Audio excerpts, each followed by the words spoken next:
Well, I used to horseback ride as a child therapeutically. It's good for somebody with cerebral palsy who has tense muscles, tight muscles, to ride a horse. It teaches you balance, teaches you these things.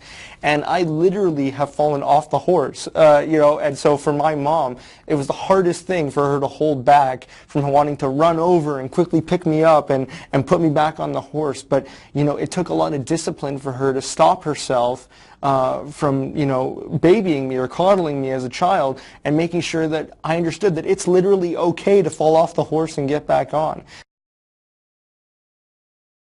Not at all. I have no adaptions whatsoever. I mean, it helps when I'm in accessible bathrooms, when they do have the bars there and things like this. I am able to stand on my own, but I kind of have a little bit of wobbly legs, as it were. So having that extra bar and the support there is helpful.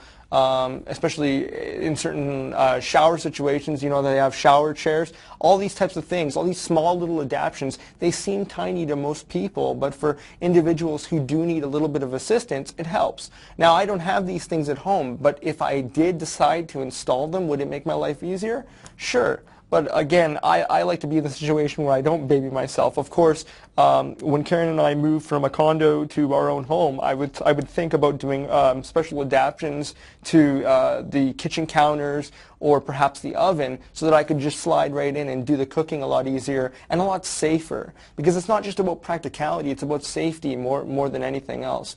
So there are slight things you can change, but for me personally, at this point, we haven't done any sort of adaptations. It really all depends on their background and sort of the things that they were exposed to. As a child, I was exposed a lot to sports and all these different recreational activities. That's as a result of the different physiotherapy clinics I went to that had the resources, there you go, at the time to tell my parents where to go. So I'm hoping that with Enable Life, you guys will be able to provide the kinds of resources that I was given, but it was only through going to these specialized clinics that I was given this information. So by coming through us and finding out this information and collecting it all in one place, you may be actually helping to enable other people to have more independent lives going forward that they wouldn't have otherwise had should they not have been shown these other programs.